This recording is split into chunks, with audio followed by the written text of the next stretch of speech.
오늘 우리에게 주신 하나님의 말씀은 시편 101편입니다. 이 101편은 102편과 엮어서 함께 읽는 것이 좋습니다. 오늘의 말씀 제목을 한번 다 같이 읽어볼까요? 하나님의 다스림은 예배와 찬양의 결단을 굳게 실천하여 참여함으로써 성취되는 것. 아멘. 제목치고는 너무 복잡하지요? 하나님의 다스리심은 성취되는 것인데 그 하나님의 다스리심은 우리가 성취하는 것이 아니라 철저하게 하나님이 성취를 하십니다. 그런데 하나님의 다스리심이 성취되는 방법 중에 우리가 예배와 찬양 시간을 통해서 참여하게 하십니다. 이 예배는 그래서 하나님의 다스림이 가장 집약적으로 펼쳐지는 시간입니다. 예배를 통해서 하나님이 말씀하시고 또한 예배를 통해서 우리가 하나님의 말씀에 적극적으로 응답함으로써 같이 하나님과 교통하는 자리이기 때문입니다. 그런데 그 참여하는 방법은 바로 실천을 통해서 이루어지는데 그것은 출발점에 결단하는 데 있다는 겁니다.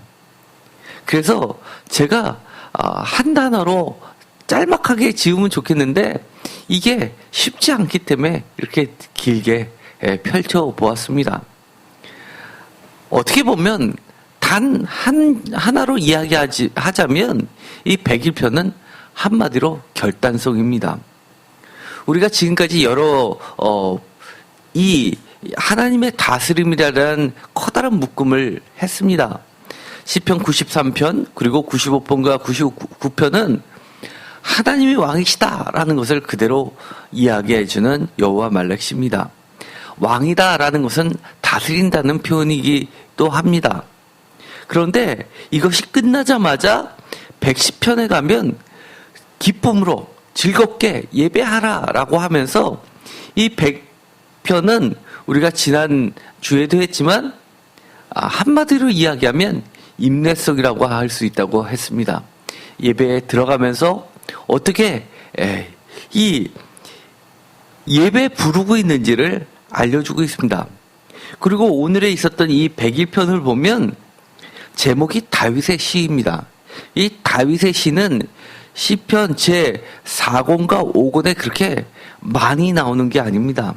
그런데도 불구하고 이 시편 전체에서 5경 구조처럼 다윗의 시도 5번에 걸쳐서 묶음으로 나오게 되는데 그것이 이 101편에 들어가 있습니다.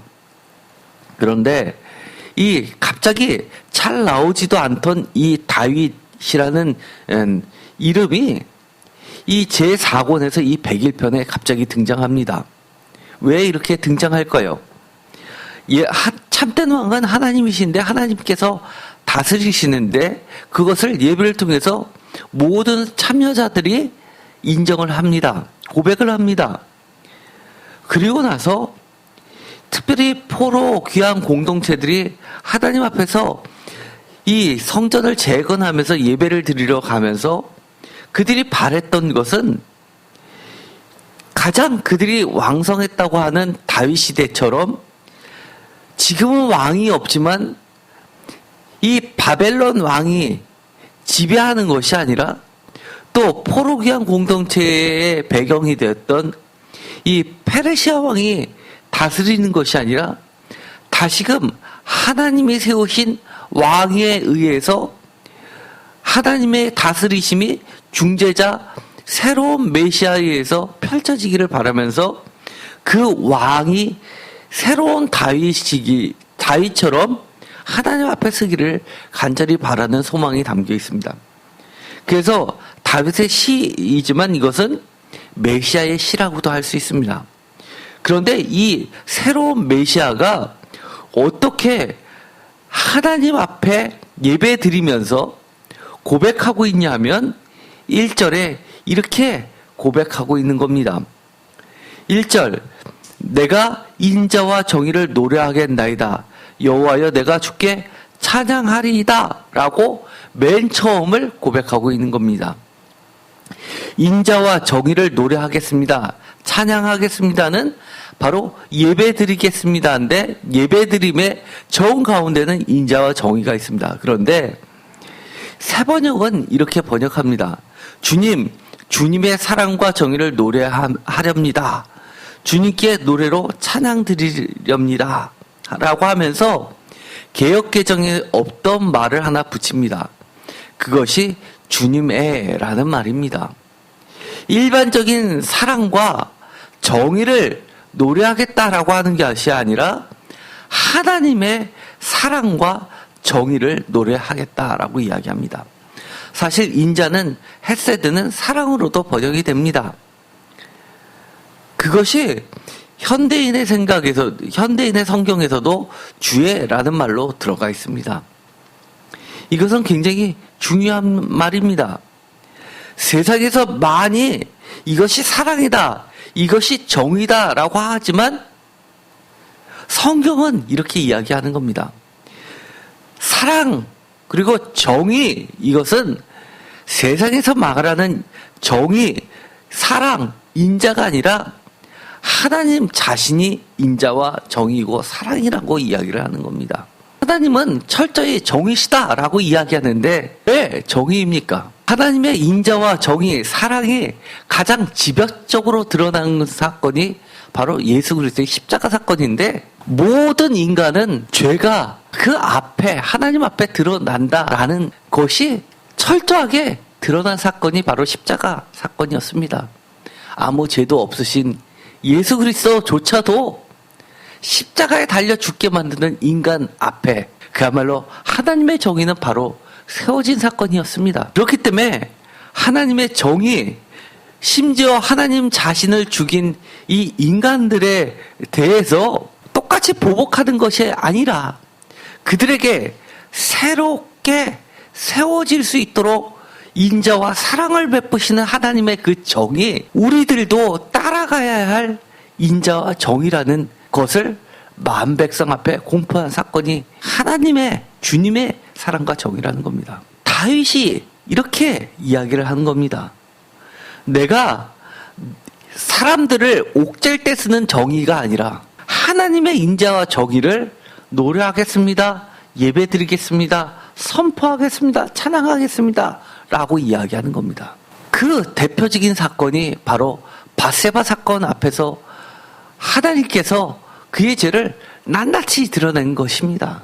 그런데 이 101편이 한마디로 응답성이라고 하는 것이 있습니다. 2절부터 마지막 절까지 계속해서 반복되는 것이 있습니다. 2절에 주목하겠습니다, 행하겠습니다. 3절에 두지 않겠습니다, 미워하겠습니다, 붙들지 않겠습니다. 4절에 떠나겠습니다, 알지 아니하겠습니다. 5절에 멸하겠습니다, 용납하지 않겠습니다. 6절에 살피겠습니다, 함께 살게 하겠습니다, 나를 따르게 하겠습니다. 7절에 거주하지 못하게 하겠습니다, 서지 못하게 하겠습니다. 8절에 끊어지게 하겠습니다 라고 매절 뭐뭐 하겠습니다, 뭐뭐 하겠습니다 라고 하는 굳은 의지를 표명하고 있습니다. 이렇게 다윗은 이 예배 시간을 통해서 결단을 하는데, 내가 나의 통치를 경고하기 위해서 이렇게 하겠다는 게 아닙니다. 철저하게 하나님의 인자와 정의를 내가 이렇게 실천하겠다는 겁니다. 학자들은 이렇게 이야기합니다. 1절 상반절이 하나의 선포라고 이야기하고 도입부라고 이야기하고, 2절부터 마지막 절까지는 모두 다 결단인데 그 중에서 4절까지가 개인적이라고 한다면 5절부터 마지막 절 8절까지는 사회에 대한 결단이라는 겁니다. 통치 이념이라는 겁니다. 그래서 어떤 분은 심지어 이렇게까지 이야기합니다. 수신제가 평천하라는 말까지 합니다. 2절부터 4절까지는 내 자신을 이렇게 해서 결단하고 그것을 기반으로 5절부터 마지막 절까지를 나뿐만이 아니라 모든 사람이 그렇게 하게 만들겠다라고 결단하는 통치 이념이라는 겁니다. 그렇게 구분하지 않아도 2절부터 마지막 모두가 이 왕의 새로운 메시아의 결단, 개인적인 결단이라고 보더라도 2절부터 3절, 4절까지가 단순히 개인적이 아닐 수 있는 이유. 왕이 결단한 것은 그것이 왕의 실천으로 드러났을 때는 그것이 듣는 모든 백성들에게도 영향을 미칠 수밖에 없는 겁니다. 과거로 한번 돌아가 볼까요? 왕의 시대에 왕이 이렇게 하겠다라고 예배를 드리면서 모든 백성들이 보는 앞에서 선포를 하는 것은 왕의 명령입니다. 왕의 명령은 한마디로 오늘날로 이야기하면 법의 개정을 이야기하는 겁니다. 이 명령에 따르지 않는 자는 반드시 처벌을 받는 것이고, 그것도 예배 시간에 그들이 아멘 아멘 하면서 화답한다는 이야기는 자신들도 그 명령에 따르겠다고 복종을 맹세하는 겁니다. 그렇다는 이야기는 왕의 결단에 위배되는 일을 하는 것은 나도 처벌을 받겠다라는 나의 결단도 포함되는 겁니다. 그렇기 때문에 이것은 단순히 나와 다른 사람의 문제가 아니라 이 결단을 듣는, 왕의 결단을 듣는 모든 백성들, 같이 예배에 참석하는 예배자 모두의 결단이기도 하다는 겁니다. 그렇기 때문에 이 101편은 단순한 예배자의 왕의 이야기가 아니라 예배를 참여하는 모든 사람들이 함께 결단하는 것이고, 결단의 내용들의 첫 출발, 하나님의 인자와 정의에 대한 모든 사람들의 참여를 의미합니다. 제가 제목에서도 이렇게 말씀을 드렸습니다. 하나님의 다스림은 결정적으로 예배 가운데, 찬양 가운데 펼쳐지는데, 그것이 예배를 함께 참여한 모든 사람들의 결단으로 바뀌게 되는 겁니다. 특별히 1절에 이야기하는 하나님의 인자와 정의, 이것은 하나님의 다스림의 핵심적인 내용입니다. 우리가 지금까지 많은 여호와 말락시를 봤는데, 인자와 정의, 이것은 계속 반복되는 단골 키워드였습니다. 이 가장 대표적인 하나님의 인자와 정의가 드러난 사건이 무엇이었습니까? 이 인자와 정의의 대표적인 구절은 출애굽기라고 말씀을 드렸습니다. 바로 하나님이 들으시고 그들에게 구원을 베풀으셨던 그 출애굽의 역사가 하나님의 인자와 정의의 대표적인 사건이었습니다. 바벨론 포로 귀환 공동체의 후기에 가서는 이처럼 포로에서 귀환시키는 것이 하나님의 대표적인 인자와 정의인 구원 행위였습니다. 신약 시대에 와서는 예수 그리스도의 십자가 구원 사건, 부활 사건이 바로 하나님의 대표적인 인자와 정의입니다. 성경 전체를 다 묶어서 이야기하더라도 하나님의 인자와 정의는 바로 예수 그리스도입니다. 두 번째, 하나님의 인자와 정의는 무엇입니까? 속죄 사건입니다. 죄의 용서함의 사건입니다. 이 하나님의 속죄는 가장 대표적으로 이 참회시라는 것에 잘 드러나 있습니다. 우리가 참회시의 가장 대표격이 있었죠. 우리가 시편의 7편이 대표적인 참회시였습니다. 그 중에 51편이 가장 대표 주자인데, 거기에 1절에 보면 이렇게 됩니다. 화면에도 제가 띄워놨습니다. 1절을 다 같이 읽겠습니다. 하나님이여 주의 인자를 따라 내게 은혜를 베푸시며 주의 많은 긍휼을 따라 내 죄악을 지어주소서. 바로 속죄는 하나님의 대표적인 인자와 정의의 사건입니다. 2절에도 나의 죄악을 맑게 씻으시며 나의 죄를 깨끗이 제하소서라고 이야기합니다. 시편 51편 12절은 주의 구원을 이야기하는데, 그러면서 예배를 통해서 속죄함 받게 되면 어떻게 하겠냐라는 결단을 13절에 이렇게 이야기합니다. 죄인들이 주께 돌아오게 하도록 내가 그들에게 주의 도를 가르치겠다라고 이야기합니다. 14절을 그래서 구원의 하나님이라고 부르면서 죄에서 나를 건지소서. 이 구원 사건, 출애굽 사건, 십자가 사건은 다 속죄 사건하고 맞물려 있습니다. 그러면서 15절에 보면 내 입이 주를 찬송하며 전파한다라고 하면서 그 결단의 구체적인 내용이 속죄함 받은 사람이 예배와 증거로 나타나는 겁니다. 거꾸로 이야기하면 예배를 통해서 하나님이 증거되고 예배를 통해서 우리들의 죄가 속죄되고 그래서 우리들은 구원에 이르는 겁니다. 그렇기 때문에 이 모든 것이 앞에서부터 출발하라 뒤에서부터 출발하라 다 동일합니다. 우리가 지금 예배 드리는 것은 이스라엘 사람들에게 출애굽 역사를 내 가운데 벌어지고 있는 사건을 재현하는 것이고 바벨론 포로기한 공동체들이 경험했던 그 구원 역사가 지금 내 안에서도 다시금 연극처럼 다시금 재현되는 사건입니다. 또 대표적인 이 속죄 시편이 있죠. 제가 아주 좋아하는 시편입니다. 시편 130편에 보면 7개 중에서 이 6번째에 해당합니다. 3절에 보면 이렇게 되어 있습니다. 여호와께서는 죄악을 지켜보시면서 누가 주 앞에 섭니까? 라고 고백합니다. 로마서에서 모든 인간들은 죄인이다 라고 이야기하는 것과 같습니다. 그런데 4절에 보면 이렇게 이야기합니다. 다 같이 읽겠습니다. 그러나 사유하심이 주께 있으면 주를 경외하게 하십니다. 저는 이 구절을 너무 좋아합니다.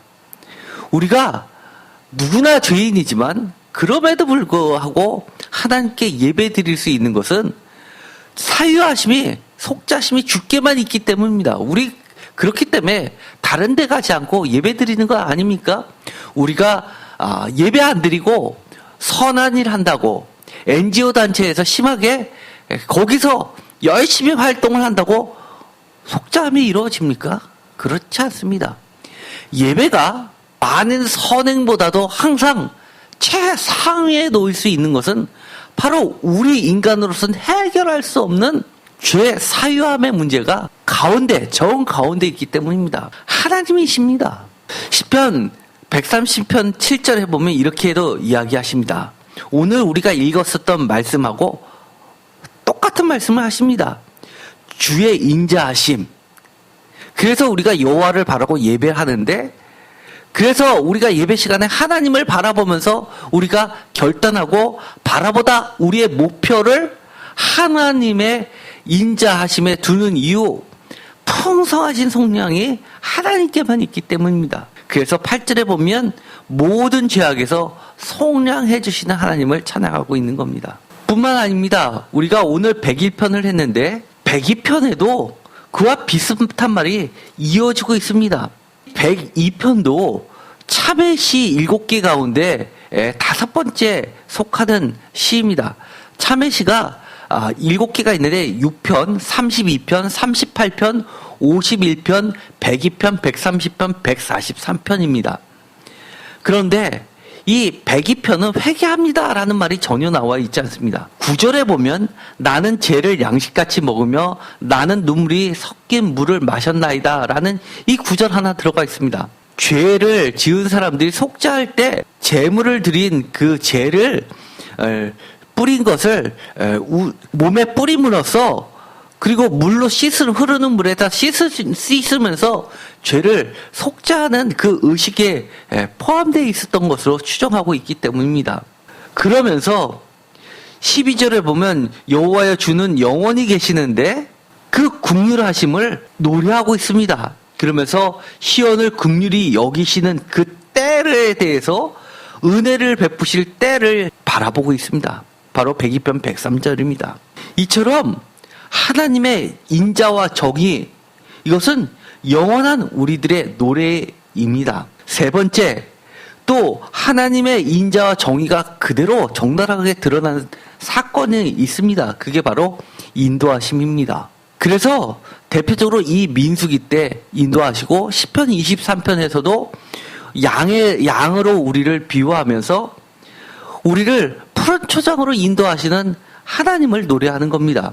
그런데 인도하심에 대한 이야기를 어디도 이야기하고 있냐면 이 101편 바로 전에 100편에도 이야기하고 있는데 임례송에서 예배를 시작할 때부터 뭐라고 이야기하냐면 100편 3절에 그는 우리를 지으시니요 우리는 그의 것이다 그의 백성이요 그의 기르시는 양이로다 라고 고백을 하는 겁니다.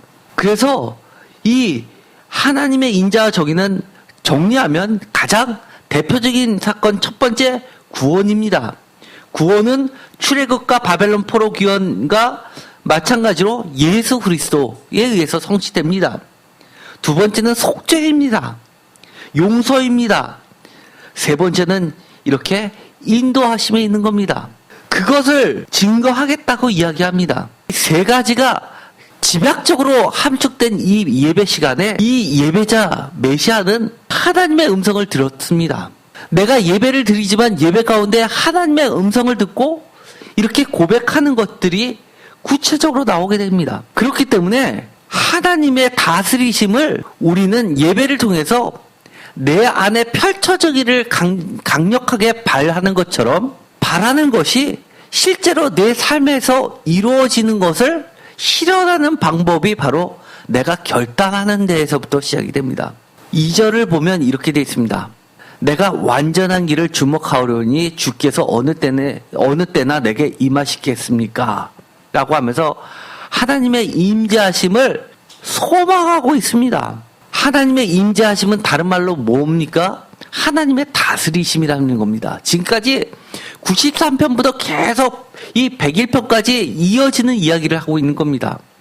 완전한 길, 완전함은 하나님께만 있는데 그 완전한 길을 내가 뭐라고 이야기하냐면 새번역에서는 흠 없는 길을 배워서 깨끗하겠습니다 라고 이야기합니다. 그러면서 언제 나에게 하나님께서 오시겠냐고 하는 겁니다. 다른 말로 이야기하는 것은 나를 하나님께서 언제 다스려 주시겠냐라고 이야기하는 겁니다.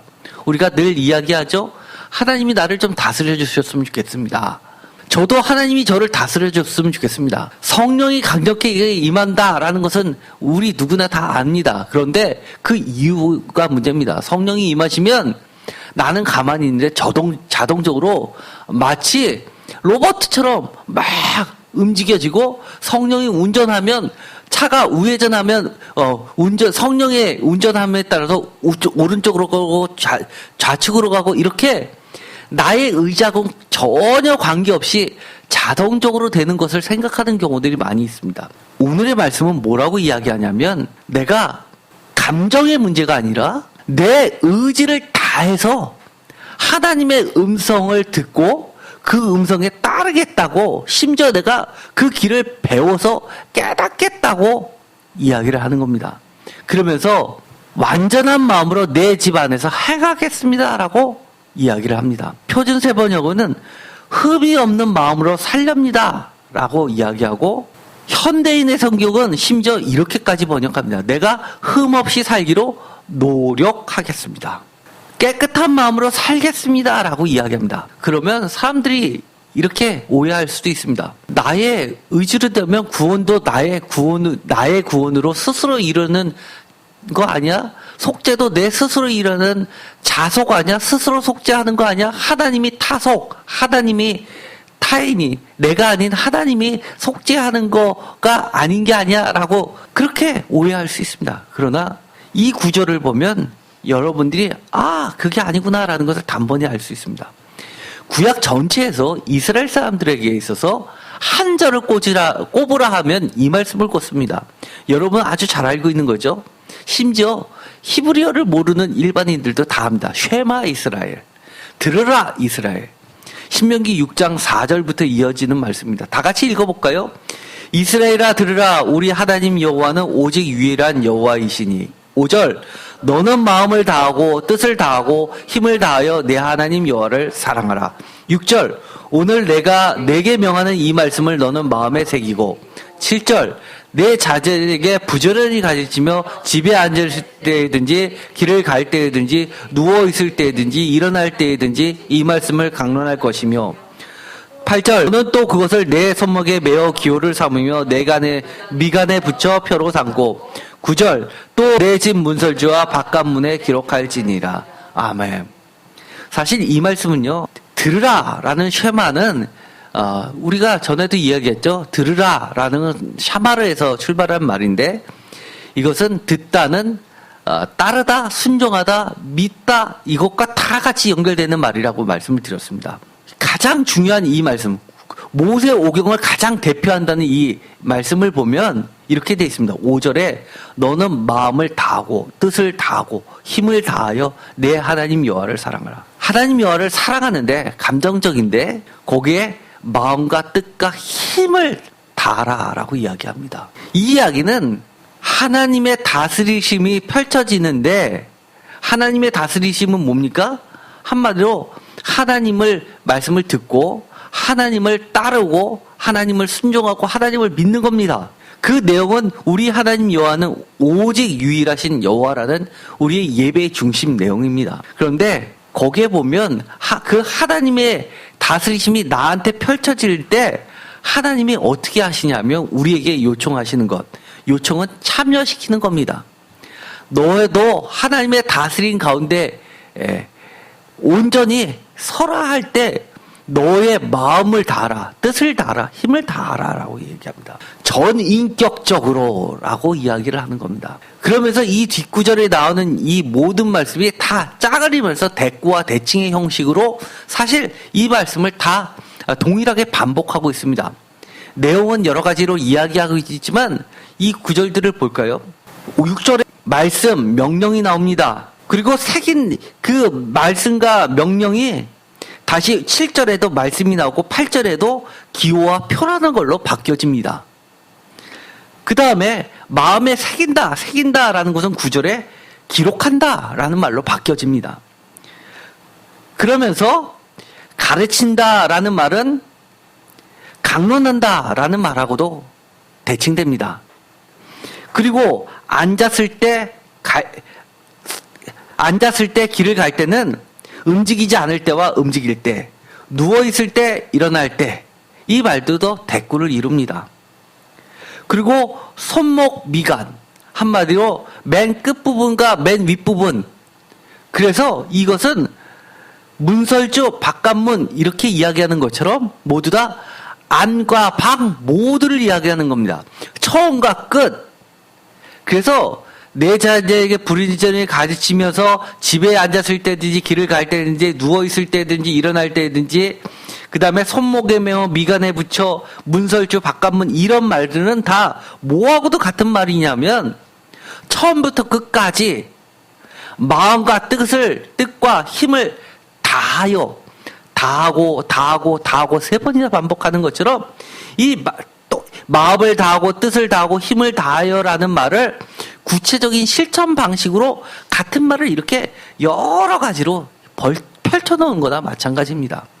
그렇기 때문에 이것을 글자 그대로 따라하는 것도 이스라엘 사람들은 중요하게 여기지만 더 중요한 것은 이 정신을 그대로 살아서 정말 처음부터 끝까지 내 삶의 모든 것, 내 시간의 모든 것, 처음부터 끝까지 내 몸의 모든 것이라고 바뀌어도 되는 겁니다. 오늘 2절부터 마지막 절까지의 말씀을 보면 다 그런 내용입니다. 사실은 이 모든 것이 이 신명기에 나와 있는 말씀과 다를 바가 없습니다. 한번 볼까요? 3절. 비천한 것을 내 눈앞에 두지 아니할 것입니다. 내가 백의제대의 행위를 미워하겠습니다. 그 어떤 것도 붙들지 않겠습니다. 이런 말들 사실은 하나님의 음성을 들었으면 하나님의 이 인자와 정의를 나에게 있어서는 하나님이 다스려 주셔서 어떻게 그 다스림이 드러나게 되는지를 보여주는 단어들인 겁니다. 우리는 모든 것이 세상 사람들과 달라야 됩니다. 겉으로 보기에는 똑같은 일을 하는 것 같지만 그 씨앗이 근본적으로 달라야 되는 겁니다. 오늘 101편에 우리에게 요청하는 것은 다윗을 통해서 너가 하고 있는 모든 행위들의 출발점이 어디냐? 그리고 최종적으로 도착하는 그 도착점이 어디냐를 명확하게 해주고 있습니다. 하나님의 인자와 정의에서부터 출발해서 하나님을 경외하고 예배하고 모든 만백성들이 하나님의 다스림에 참여해서 그야말로 오늘의 제목처럼 내가 예배를 통해서 내가 결단을 함으로써 실천해서 참여하는 것이냐 아니냐를 묻고 있는 겁니다. 여러분들께 오늘 예배를 드립니다. 예배를 드리는데 내가 찬양 드리고 예배 드리는 것으로 끝나십니까? 아니면 오늘 예배를 통해서 나는 어떤 결단을 하고 있습니까?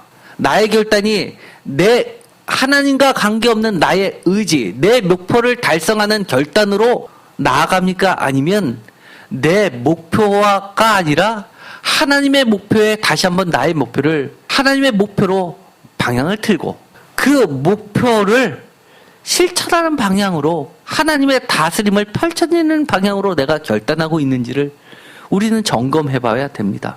이 과정들은 쉽지 않습니다. 4절에 보면 이렇게 이야기합니다.